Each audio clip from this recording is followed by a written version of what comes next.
Hello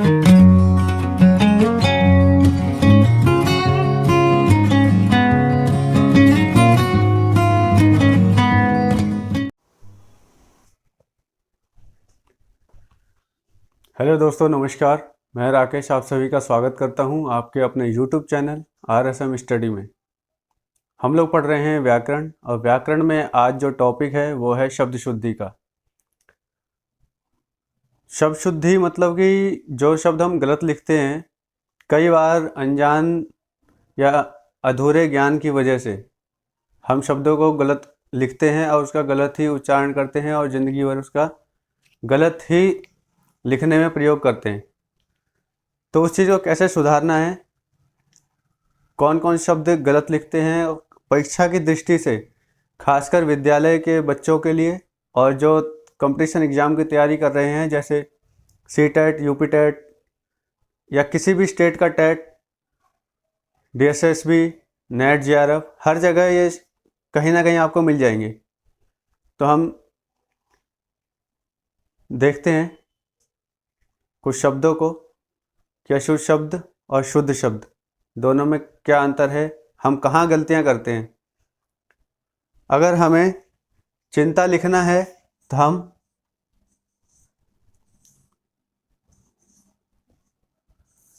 हमने लिख दिया, अज्ञानवश हमने ये बिंदी नहीं लगाई। यदि हमने ये बिंदी नहीं लगाई तो ये बिंदी हटते ही ये चिता हो गया। मतलब अर्थी, चिंता मतलब दुख, और चिता मतलब अर्थी। कहा भी जाता है चिंता चिता के समान है, यानी चिंता आपको चिता तक लेके जा सकता है। तो इसी तरीके से शब्द शुद्ध और अशुद्ध होते हैं। तो हम आगे बढ़ते हुए एक एक शब्दों को देखते हैं जो परीक्षा की दृष्टि से और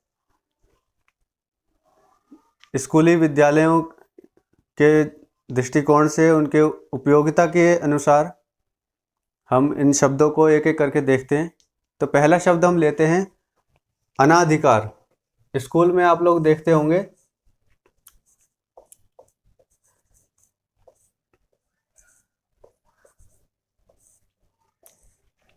ये हमारा शब्द होता है।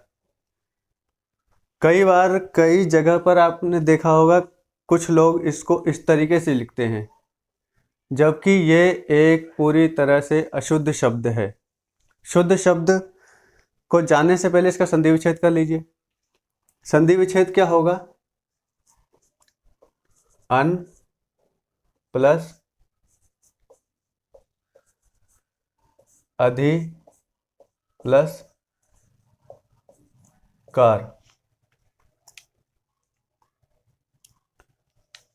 अन प्लस अधि प्लस कार मतलब अनअधिकार। ये हो गया हमारा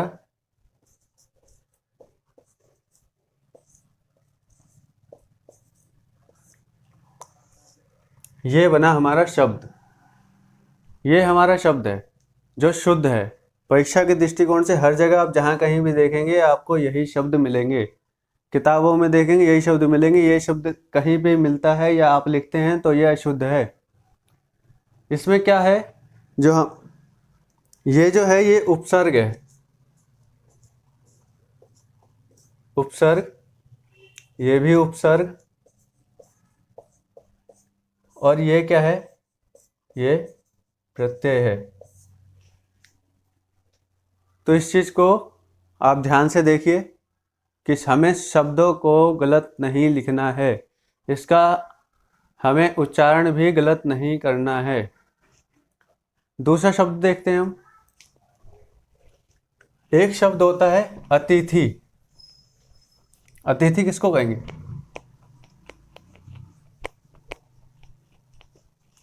अतिथि, अतिथि किसको कहेंगे? अतिथि जिसके आने की कोई तिथि ना हो वो है अतिथि। लेकिन लिखेंगे कैसे?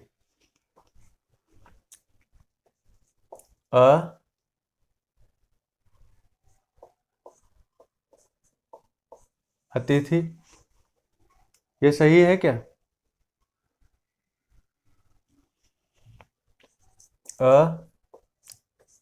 अतिथि, ये सही है क्या? नहीं, ये दोनों ही शब्द गलत हैं। क्यों गलत हैं? अब इसका संधि विच्छेद कर लिए। अ प्लस तिथि, अ अतिथि, ये हमारा शुद्ध शब्द है। जिसके आने की कोई तिथि ना हो वो अतिथि। अब एक शब्द देखते हैं, अभ्यारण्य। ये छोटी छोटी गलतियां हमारे जीवन में, खासकर पढ़ाई के क्षेत्र में, पढ़ाने के क्षेत्र में, हर जगह हमें मात दे सकती है। इसलिए हमें शब्दों को सही लिखना आना बहुत जरूरी है। अब एक देखिए,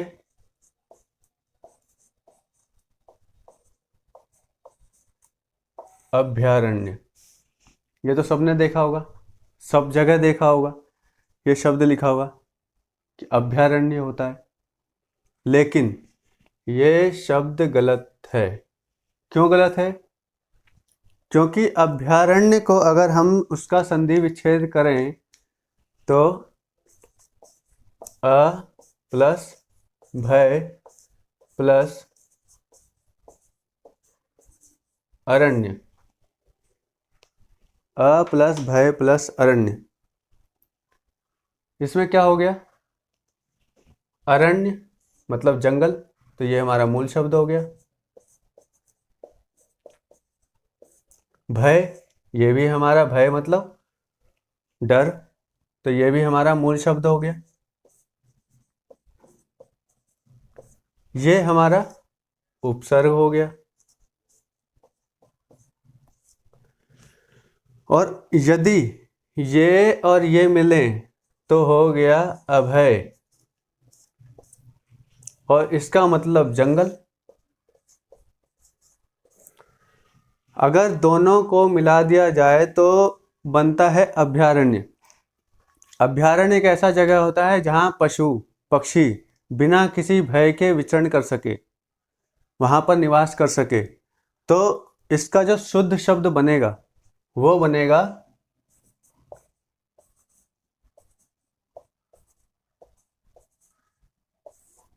अभयारण्य। ये हमारा शब्द शुद्ध है।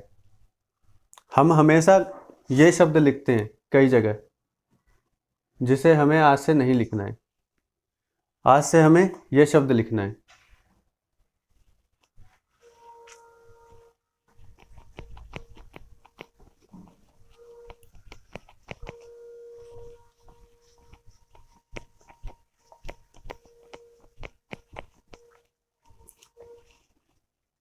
अब एक शब्द देखते हैं, अभियंतर।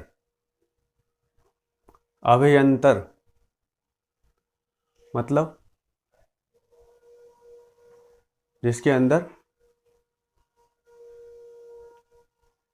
भय नहीं हो।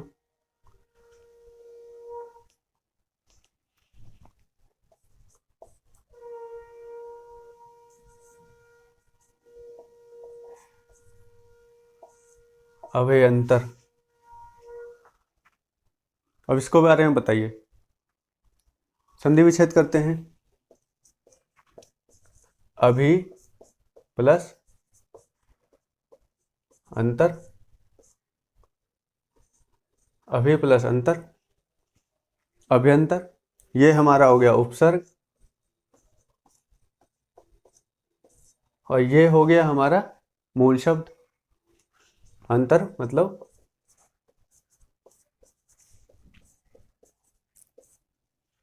ये हो गया हमारा मूल शब्द। तो इसको लिखेंगे कैसे? इसको लिखेंगे हम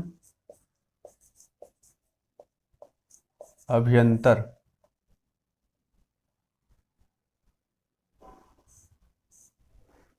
इसको लिखेंगे हम अभ्यंतर। जबकि इसी भ की वजह से अभी इससे पहले अभ्यारण्य गलत हो गया था, लेकिन यहाँ पर ये अभ्यंतर ठीक है। इसलिए हमें शब्दों को जानना बहुत जरूरी है। एक और शब्द देखते हैं, अभ्यर्थी।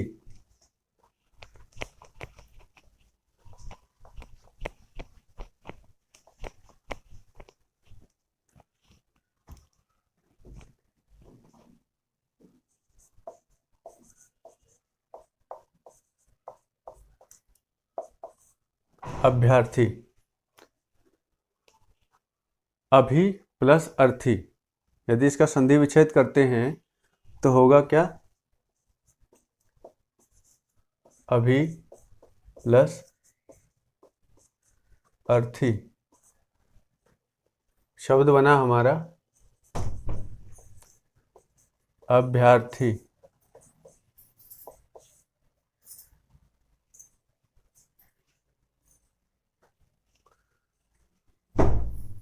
शब्द बना हमारा अभ्यर्थी। क्या ये सही है? नहीं, हमने इसमें आधा भ लगाया, इसमें पूरा भ लगाया। पहले वाले में हमने अभ्यारण्य में हमने भ पूरा लिया था,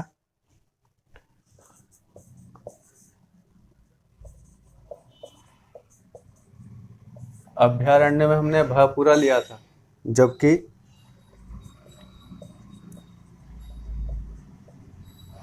अभ्यंतर में हमने भ आधा लिया था।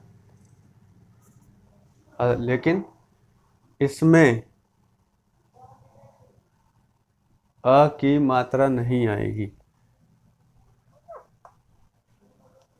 अभ्यर्थी शुद्ध शब्द क्या हो गया?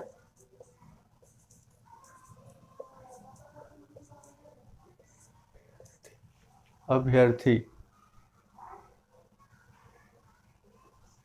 नहीं,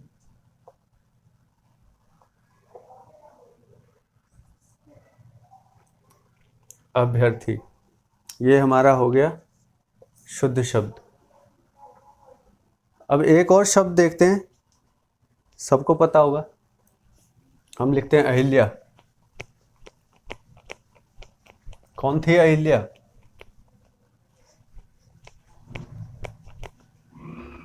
सोच के बताइए, कौन थी अहिल्या? एक शब्द आता है अहिल्या। ये वही अहिल्या है जिसको भगवान राम ने पत्थर से दैहिक बना दिया था, सजीव बना दिया था। अहिल्या, अहिल्या में ये वाला शब्द लिखा हुआ गलत होता है, ये बनता है अहल्या। ये हमारा शब्द शुद्ध होता है। इस अहिल्या कभी नहीं लिखना है, हम जब भी लिखना है अहल्या लिखना है। एक शब्द देखते हैं,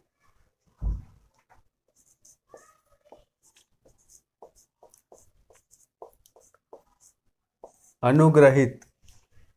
अनुग्रहित, जिस पर किसी ने कृपा की हो, जिस पर किसी ने कृपा की हो, वो कौन होता है? वो होता है अनुग्रहित। लेकिन ये लिखेंगे कैसे? शब्द तो ये गलत हो गया, लिखेंगे कैसे? इसको लिखेंगे हम अनुगृहित। ये हमारा शब्द सही है। इस वाले मात्रा की जगह ये वाली मात्रा आएगी ग के नीचे, तब ये शब्द हमारा शुद्ध होगा। एक शब्द देखते हैं,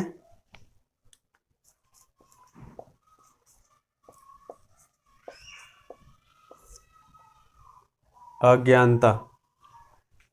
अज्ञानता, अज्ञानता तो कोई शब्द होता ही नहीं है।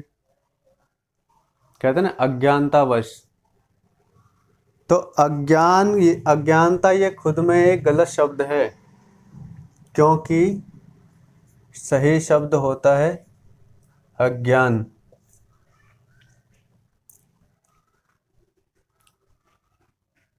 जिसे ज्ञान ना हो वो अज्ञानी, जिसे ज्ञान हो ज्ञानी।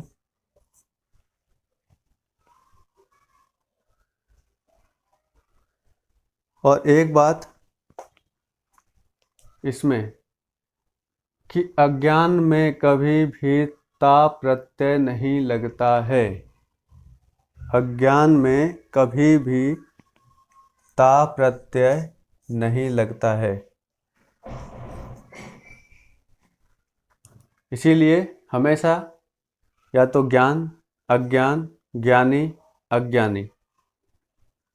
अज्ञान एक भाववाचक संज्ञा है, तो इसलिए इसका हमेशा ध्यान रखना है। अब अगला शब्द देखते हैं, असूया। अगला शब्द देखते हैं,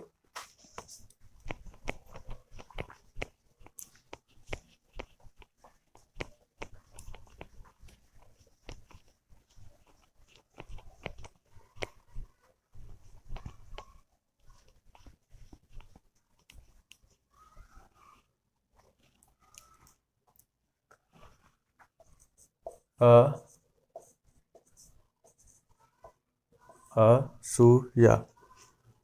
असूया का मतलब क्या होता है? असूया का मतलब होता है ईर्ष्या, द्वेष। लेकिन यह शब्द गलत है। सही शब्द है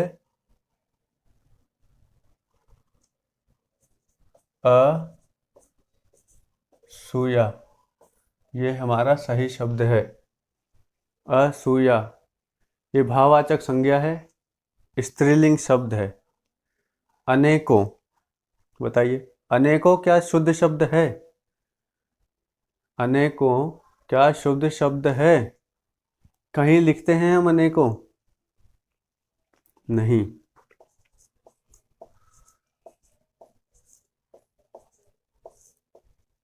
अनेकों,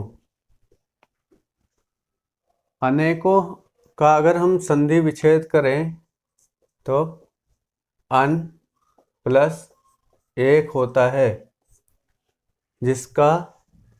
जिसको हम जोड़ेंगे तो बनेगा अनेक।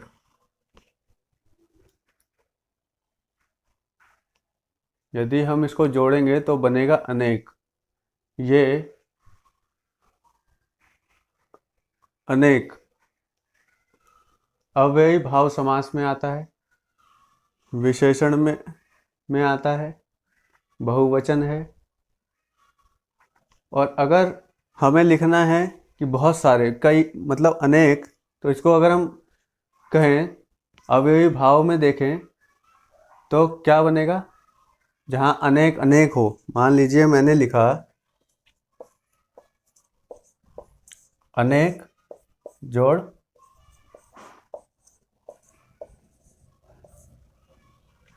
अनेक, दोनों को मिलाने के बाद क्या बनेगा? ये बनेगा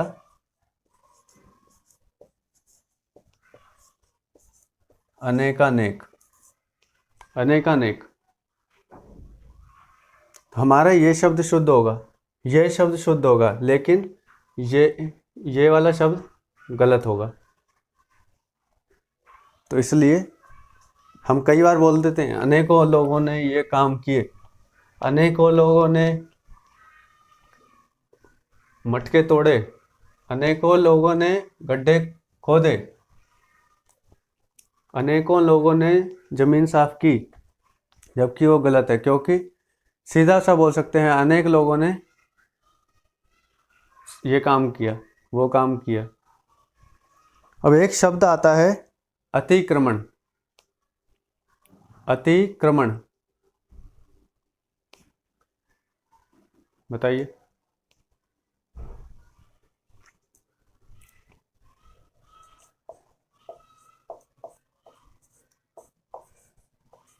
अतिक्रमण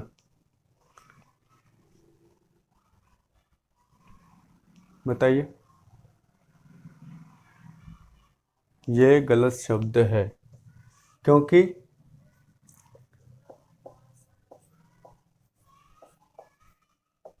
अतिक्रमण ये हमारा शुद्ध शब्द है।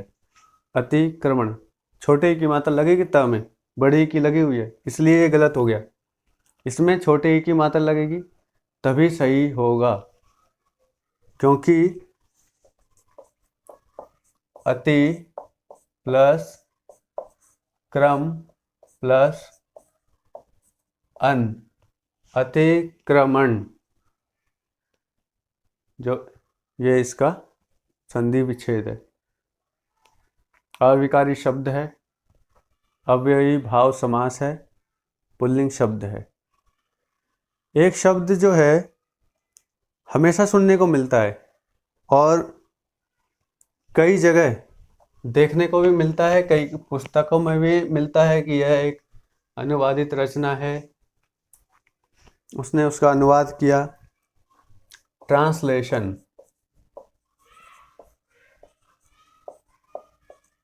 ट्रांसलेशन जिसका अर्थ होता है अनुवाद।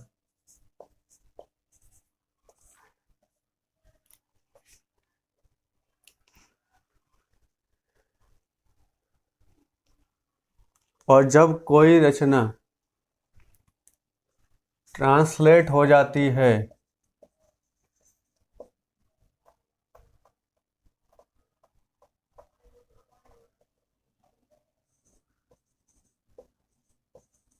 ट्रांसलेटेड हो जाती है तो उसको क्या कहते हैं?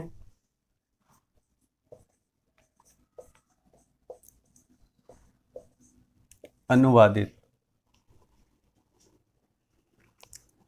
कहते हैं ना अनुवादित, लेकिन ये अनुवादित कोई शब्द नहीं होता। जब भी कभी किसी पुस्तक का या किसी रचना का या किसी भी सेंटेंस का अनुवाद जब तक नहीं होता तब तक होता है अनुवाद करना, लेकिन जैसे ही उसको अनुवाद कर दिया जाता है, उसका ट्रांसलेशन हो जाता है, तो वहाँ पर वो हो जाती है अनूदित। वो हो जाती है अनूदित। इसलिए ये अनुवादित गलत होता है, ये अनूदित ही सही होता है। इस चीज़ को हमें हमेशा ध्यान रखना है और कभी भी इसको नहीं भूलना है, क्योंकि हमेशा हम जहाँ कहीं भी लिखते हैं अनुवादित ही लिखते हैं। ये अनूदित, ये विशेषण है, तत्सम शब्द है और इसमें अव्ययी भाव समास है। एक होता है अपराहन, सुना होगा, मैथ में भी सुना होगा। घड़ी वाले जब भी क्वेश्चन आते हैं तो उसमें सुना होगा अपराहन। अपराहन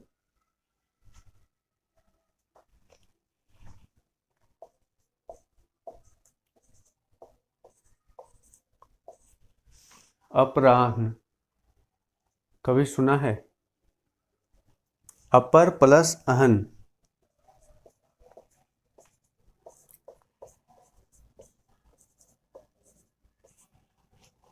अपर प्लस अहन मतलब अपर मतलब बाद में और अहन मतलब दिन, यानी जो दिन थोड़ा गुजर गया उसको कहते हैं अपराहन।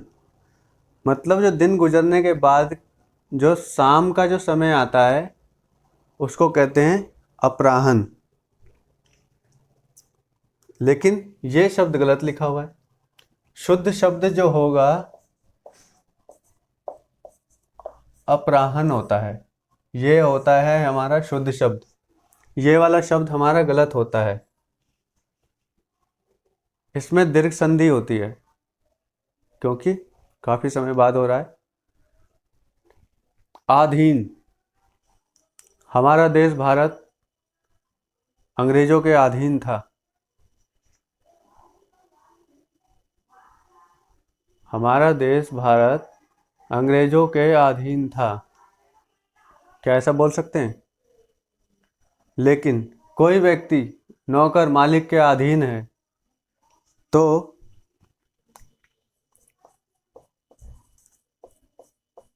अधीन, अधीन कोई शब्द नहीं होता, ये गलत होता है। शुद्ध शब्द जो होता है वो होता है अधीन,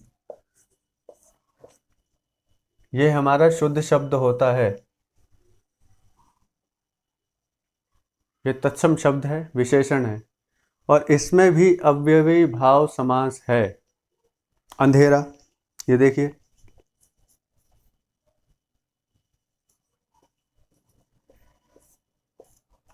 अंधेरा, क्या ये शुद्ध शब्द है? नहीं, ये गलत है, क्योंकि इस पर अनुस्वार लगा हुआ है। अनुस्वार के स्थान पर हमेशा चंद्र बिंदु का प्रयोग ही होगा। यदि चंद्र बिंदु नहीं है तो ये जो शब्द है ये गलत है। इसलिए हमेशा चंद्र बिंदु वाला अंधेरा ही सही होगा। यदि चंद्र बिंदु के स्थान पर अनुस्वार लगा है तो वो गलत है।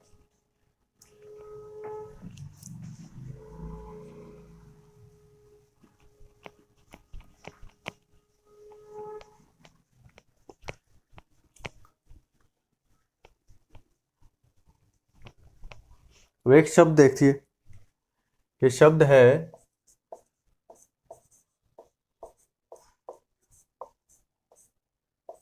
अत्योक्ति। ये शब्द है अत्योक्ति।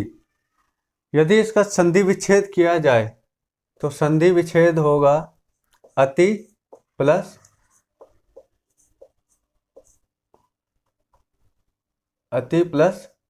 उक्ति,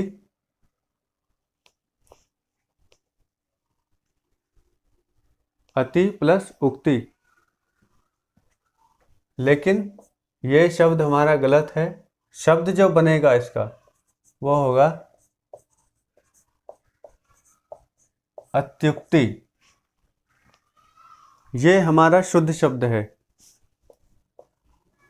अत्युक्ति, अति प्लस उक्ति, अत्युक्ति। अभीष्ट, यानी जिसकी कामना की गई हो, अभीष्ट। अभीष्ट, अभी प्लस इष्ट, अभीष्ट।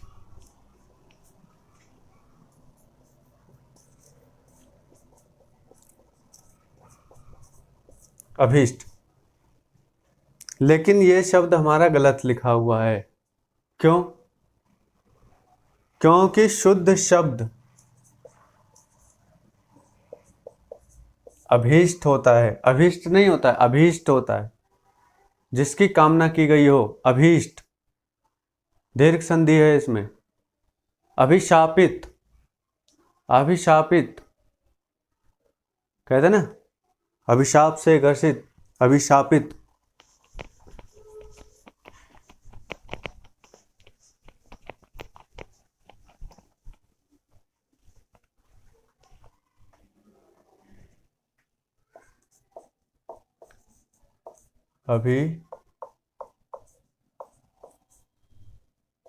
अभिशापित, अभिशाप से ग्रसित।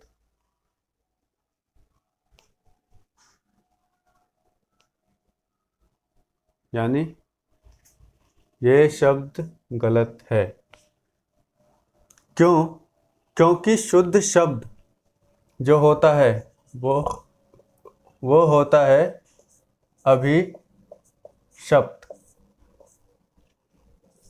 ये हमारा शुद्ध शब्द होता है। अभिशापित गलत होता है। अभिशप्त, जो अभिशाप से ग्रसित है वो अभिशप्त है, अभिशप्त कहलाता है वो। तो दोस्तों, कैसी लगी आपको आज की क्लास? आप ज़रूर बताइए। हम और अच्छा करने की कोशिश करेंगे।